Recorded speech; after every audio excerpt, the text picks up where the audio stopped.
Good morning बेटा। Biotechnology and its application में कल आपने जेनेटिक इंजीनियरिंग की टेक्निक को फिनिश किया था। 3 टेक्निक्स आपने पढ़ी थी। एक क्या फर्स्ट आपकी क्या थी? फर्स्ट आपकी थी जेनेटिकली इंजीनियर्ड इंसुलिन, सेकंड थी जीन थेरेपी और थर्ड आपने कल पढ़ी थी मॉलिक्यूलर डायग्नोसिस। और आज आप देखोगे कि ये ट्रांसजेनिक एनिमल्स, जो ये ट्रांसजेनिक एनिमल्स हैं, ये क्या होते हैं।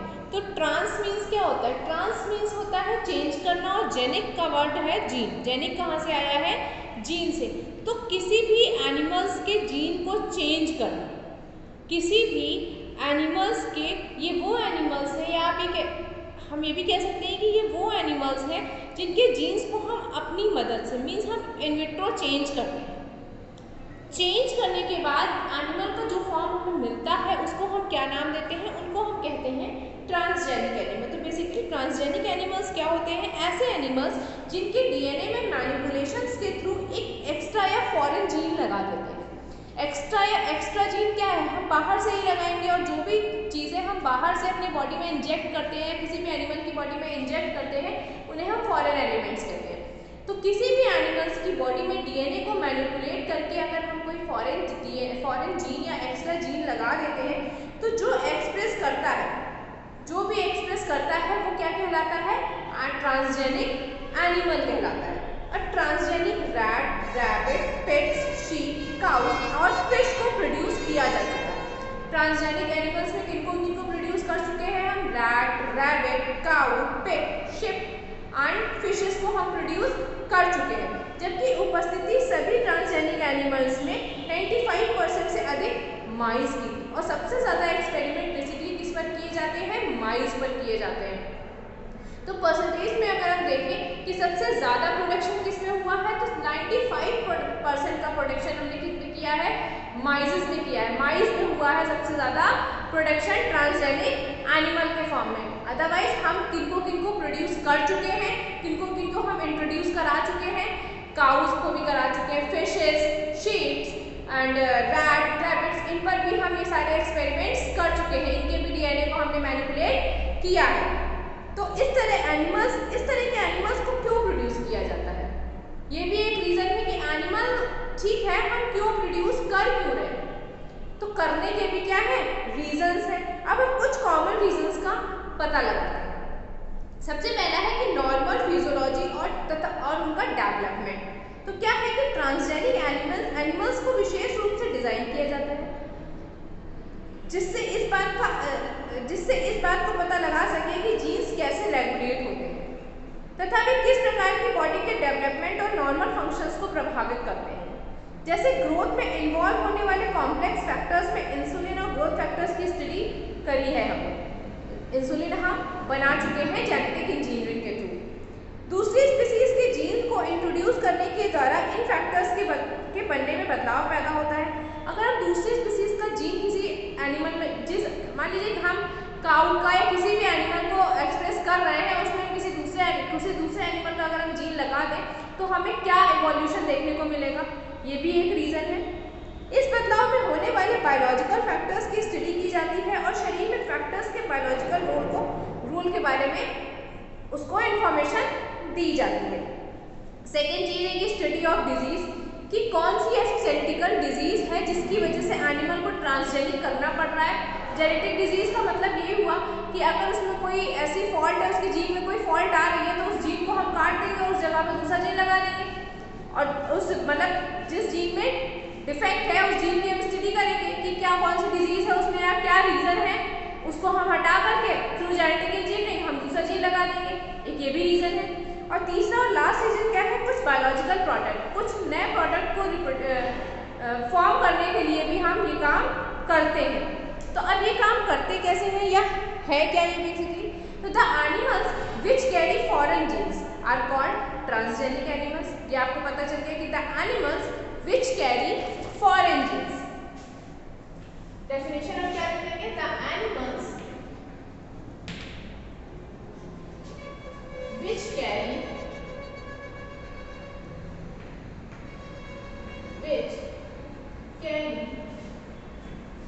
foreign gene are called foreign genes are called transgenic animals are called transgenic animals. ठीक बात। तो हम ट्रांसजेनिक एनिमल्स किसको कहते हैं? जो फॉरेन जीन को कैरी कर रहा है, उसको हमने क्या नाम दिया? Transgenic animals. अब ये हम प्रोड्यूस क्यों कर रहे हैं? प्रोडक्शन ऑफ ट्रांसजेनिक एनिमल्स क्या है? प्रोडक्शन ऑफ, रीजन आपने देखे, of transgenic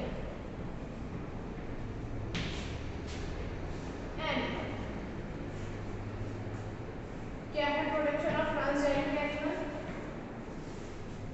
The foreign genes are inserted into the genome of the animal wing, recombinant DNA technology. The production of transgenic animals include through recombinant DNA technology हम इसका क्या करते हैं? Production करते हैं। अब कैसे करते हैं? क्या है स्टेप? सबसे पहले स्टेप आता है locomotion, identification and separation of the desired gene.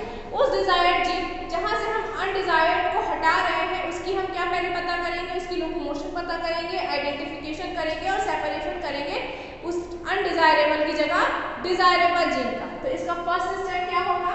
First step होगा इसका क्या? Locomotion,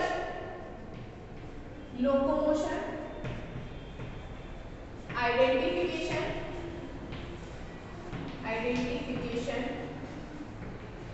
and separation of desired gene.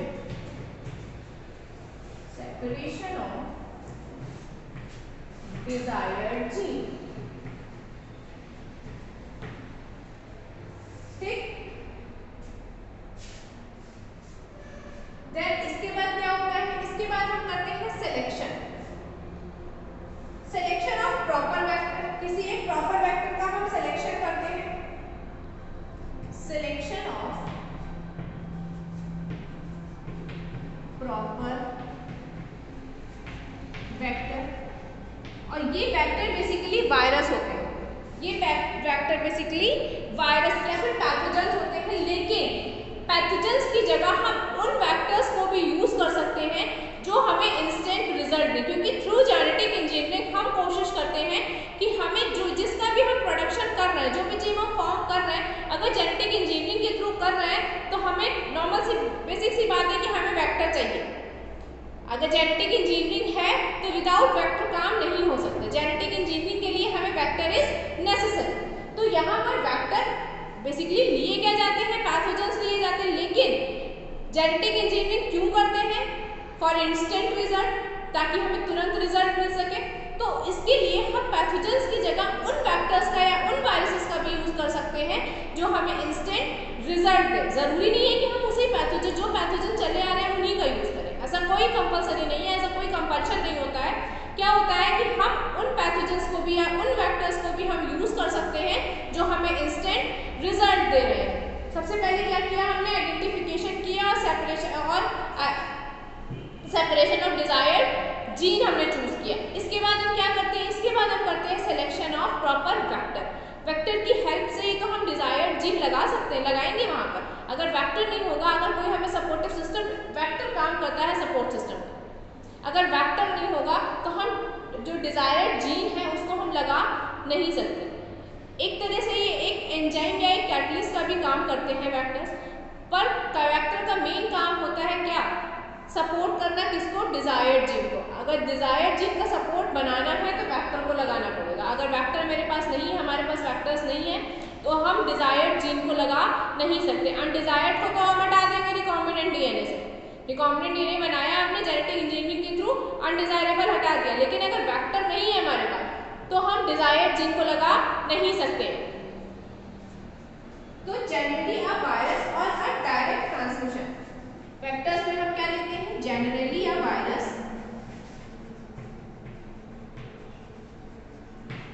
और direct transmission, direct transmission.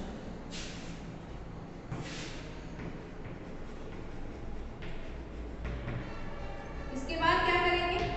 Third step क्या है इसका? इंट्रोडक्शन ऑफ द ट्रांसफर्ड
हो सकता है, उनका अनडिजायरेबल पार्ट हटा दिया है तो उनको डिजायरेबल से हम क्या कराएंगे, एक बार इंट्रोड्यूस भी कराएंगे। लास्ट में क्या होता है, the last step is third step introduction नहीं है बेटा, फोर्थ स्टेप है इंट्रोडक्शन। ट्रांसमिशन के बाद यहाँ पर आएगा क्या, ट्रांसमिशन के बाद आएगा combining the desired gene with the vector, combining the desired gene, combining the desired gene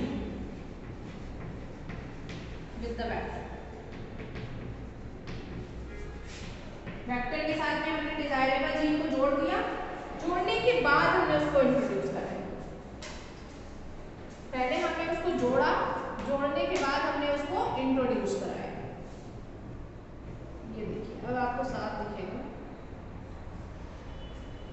and the fifth और last step is demonstration of integration and demonstration of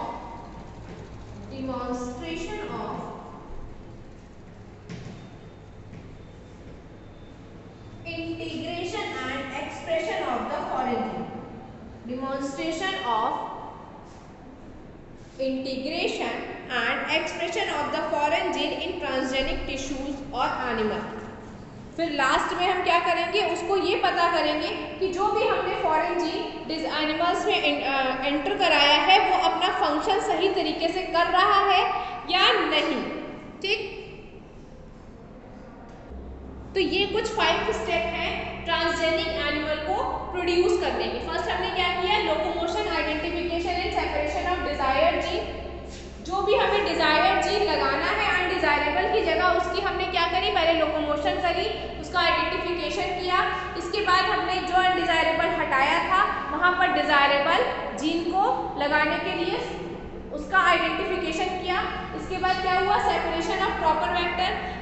desirable gene जिसकी हेल्प से हम लगा रहे हैं उस प्रॉपर वेक्टर को हमने क्या किया, चूज किया। और ये प्रॉपर वेक्टर क्या हो सकते हैं, बेसिकली ये पैथोजेंस ही होते हैं, लेकिन पैथोजेंस की जगह हम उन वेक्टर्स को भी यूज कर सकते हैं जो क्या करते हैं, जो हमें इंस्टेंट रिजल्ट देते हैं। वेक्टर चूज किया, वेक्टर चूज करने के बाद के वेक्टर की हेल्प से हमने डिजायरेबल जीन को क्या किया, जोड़ दिया। अगर वेक्टर नहीं होगा तो हमें डिजायरेबल जीन का सपोर्ट नहीं हो सकता। डिजायरेबल जीन का सपोर्टिव सिस्टम होता है क्या, वेक्टर। तो वेक्टर की हेल्प से हमने जो प्रॉपर वेक्टर चूज किया था, बेसिकली वो वायरस होते हैं, कॉमनली वायरस यूज करते हैं, लेकिन हम वायरस की जगह उनको भी यूज कर सकते हैं, उन पैथोजेंस को भी यूज कर सकते हैं जो हमें इंस्टेंट रिजल्ट दे। देन क्या हुआ, combining the desirable gene with the help of vector. Vector की हेल्प से हमने डिजायरेबल जीन को क्या किया, कंबाइन किया, जोड़ दिया। इसके बाद क्या हुआ, introduction of the transform vector in the cell. उस वेक्टर को जिसमें हमने डिजायरेबल जीन को कंबाइन किया था, उसको हमने जिस सेल से या टिश्यू से या एम्ब्रियो से या किसी भी मैच्योर इंडिविजुअल से हमने निकाला था, उसको हमने उससे इंट्रोड्यूस करा दिया या इंजेक्ट करा दिया। इंजेक्ट कराने के बाद में हमने डिमॉन्स्ट्रेट किया कि जो भी हमने फॉरेन एलिमेंट उस एनिमल के अंदर डाला है, इंट्रोड्यूस या इंजेक्ट किया है, वो उसमें प्रॉपर फंक्शन कर रहा है या नहीं। तो ये था process production of transgenic animal का। ठीक, इसके बाद क्या है, एप्लीकेशंस ऑफ जेनेटिक इंजीनियरिंग है कि जेनेटिक इंजीनियरिंग के एप्लीकेशंस क्या क्या है, कहाँ कहाँ यूज होती है। तो मॉलिक्यूलर एनालिसिस ऑफ डिजीज, किसी भी डिजीज की मॉलिक्यूलर एनालिसिस कर सकते हैं हम लोग। सेकेंड क्या है, production of protein in abundance, किसी भी इंसुलिन को बनाने में हमने जेनेटिक इंजीनियरिंग के थ्रू इंसुलिन बनाई थी। थर्ड क्या है आपका, लेबोरेटरी डायग्नोस्टिक एप्लीकेशन, किसी भी लेबोरेटरी के डायग्नोस्टिक्स में हम यूज करते हैं जेनेटिक इंजीनियरिंग का। नेक्स्ट है आपका जीन थेरेपी, जीन थेरेपी आप पढ़कर आए हैं अभी पीछे। देन इसके बाद क्या है कि पेरेंटल डायग्नोसिस भी कर सकते हैं जेनेटिक इंजीनियरिंग के थ्रू हम। पेरेंटल डायग्नोसिस का मतलब हुआ कि एम्ब्रियो में ही हम किसी भी डिजीज को डिटेक्ट कर सकते हैं। अगर हमें पता चल गया है कि कोई जेनेटिकल फॉल्ट है तो उसे हम पेरेंटल डायग्नोसिस कर सकते हैं, मीन्स एम्ब्रियो से ही उस डिजीज को डिटेक्ट कर सकते हैं। नेक्स्ट है आपका application of forensic medicine. Forensic means like DNA fingerprintings में हम जेनेटिक इंजीनियरिंग का यूज़ करते हैं। देन एग्रीकल्चर एप्लीकेशन, हमने बहुत सारी पीटी एग्रीकल्चर्स को हमने प्रोड्यूस किया था, उसका प्रोडक्शन किया था through the help of genetic engineering. BT brinjal, BT tomato, कुछ फूड इंडस्ट्रीज में भी हमने यूज़ किया था। देन इसके बाद में एग्रीकल्चर की अगर हमने पेस्ट रेजिस्टेंस प्लांट भी बनाए थे। नेक्स्ट है आपका इंडस्ट्रियल एप्लीकेशन। इंडस्ट्रियल एप्लीकेशन में हमने क्या किया था, फूड इंडस्ट्रीज में हमने उसका है, उस फूड इंडस्ट्रीज में भी हमने जेनेटिक इंजीनियरिंग यूज करी थी। देन एप्लीकेशन ऑफ एनिमल्स, जो हमने ट्रांसजेनिक एनिमल्स बनाए हैं। और ट्रांसजेनिक एनिमल्स से हमें एक चीज़ और मिलती है, कहीं ना कहीं हमें इवोल्यूशन भी मिल रहा है। ट्रांसजेनिक एनिमल्स के बनने से हमें क्या हो रहा है, जो भी ट्रांसजेनिक एनिमल्स हमने बनाए हैं, प्रोड्यूस किए हैं, उनका प्रोडक्शन किया है, उनसे कहीं ना कहीं हमें क्या मिल रहा है, इवोल्यूशन भी मिल रहा है। तो ट्रांसजेनिक एनिमल्स या जेनेटिक इंजीनियरिंग इनडायरेक्टली इवोल्यूशन में भी हेल्प करती है।